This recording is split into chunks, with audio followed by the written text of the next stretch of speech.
একদা হরিহরপুর নামক এক গ্রামে অমল নামে একজন সৎ এবং পরিশ্রমী ব্যবসায়ী বসবাস করত। তার একটি ছোট্ট কাপড়ের ব্যবসা ছিল। অমলের এক ছেলে ছিল, তার নাম বিশু। সে সবসময় পাড়ার সব বকাটে ছেলেপুলেদের সাথে মেলামেশা করত। প্রায়শই বন্ধুদের সাথে গিয়ে শহরের নামি দামি রেস্টুরেন্টে খাওয়া দাওয়া করত ও টাকা পয়সা নষ্ট করত। তার বাবা তাকে ব্যবসার কাজে সাহায্য করতে বলায় সে খুবই বিরক্তিকর বোধ করত ও প্রচণ্ড রেগে যেত। ঠিক এই রকমই একদিন, মা, আমি একটু বন্ধুদের সাথে পার্কে যাচ্ছি, ফিরতে দেরি হতে পারে। এখন তোর বাবার বয়স বাড়ছে, তোর বাবার কাজে একটু গিয়ে সাহায্য করতে তো পারিস। মা, আমি তোমাকে কতবার বলবো, ওই সমস্ত কাজ আমার করতে একদমই ভালো লাগে না। আর হ্যাঁ, আমার দেরি হয়ে যাচ্ছে, বন্ধুরা আমার জন্য অপেক্ষা করছে, আমি এলাম। এই রঘু, অনেকদিন না কোথাও ঘুরতে যাওয়া হয়নি, চল না একটু কোথাও গিয়ে ঘুরে আসি। হ্যাঁ একদম ঠিক কথা বলেছিস তুই, চল কাছাকাছি কোথাও গিয়ে ঘুরে আসি। আচ্ছা বিশু, তুই কি বলিস? আমি আবার কি বলবো, আমার কোনো আপত্তি নেই। আচ্ছা ঠিক আছে, ওই কথাই রইলো।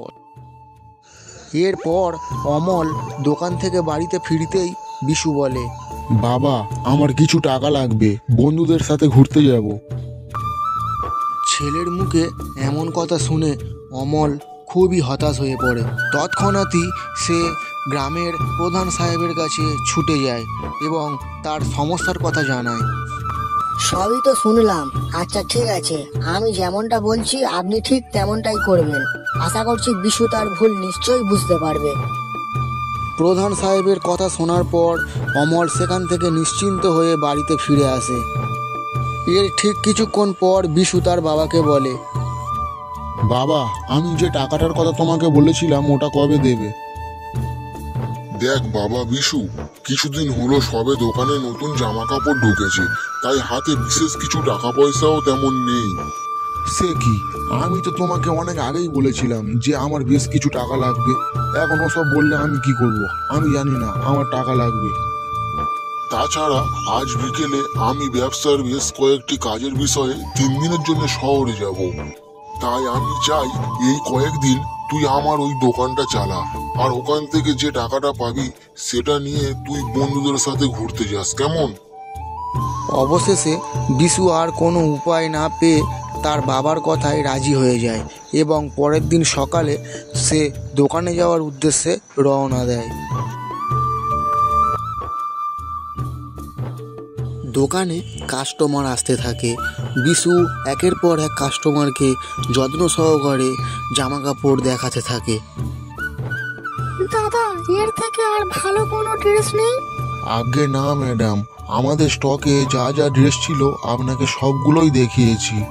সেদিন দোকানে অনেক কাস্টমার এলো।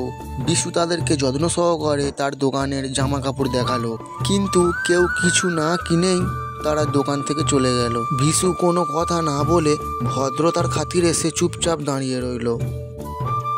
দূর দূর, কেউ তো কিছু নিলই না। নেবে না যখন আগেই বলতে পারতো, শুধু শুধু জিনিসপত্রগুলো অগোছালো করে রেখে চলে গেল। এখন এগুলো সব আবার আমাকেই ঠিক করতে হবে। না, আজ অনেক বেলা হয়ে গেল, এখন বাড়ি যাই।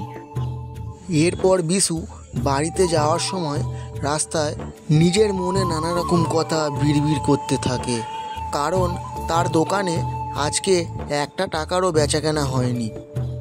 এরকম ঘটনা তার সাথে বারংবারই ঘটতে থাকে। বিশু কি করবে কিছুই বুঝে উঠতে পারছিল না। এরই মধ্যে অমল শহর থেকে বাড়িতে ফিরে আসে। এই যে বিশু, তা এই কদিন তোমার ব্যবসাপাতি কেমন চললো? বাবা, আমি এই কয়দিন দোকান থেকে একটি জিনিসও বিক্রি করতে পারিনি। প্রায় অধিকাংশ লোক দোকানে এসে জিনিসপত্র দেখে না নিয়েই চলে যাচ্ছে, আবার সেই অগোছালো জিনিসপত্রগুলোকে আমাকেই ঠিক করে রাখতে হচ্ছে। আচ্ছা বেশ, ওসব কথা এখন থাক। আর এই নাও তোমার ঘুরতে যাওয়ার টাকা, যেটা বন্ধুদের সাথে ঘুরতে যাওয়ার জন্য তুমি আমার কাছে চেয়েছিলে। আমার আর টাকা লাগবে না বাবা। সে কি, কয়েকদিন আগেই তো তুমি বন্ধুদের সাথে ঘুরতে যাবে বলে আমার কাছে টাকা চাইলে। আমি আর ঘুরতে যেতে চাই না বাবা।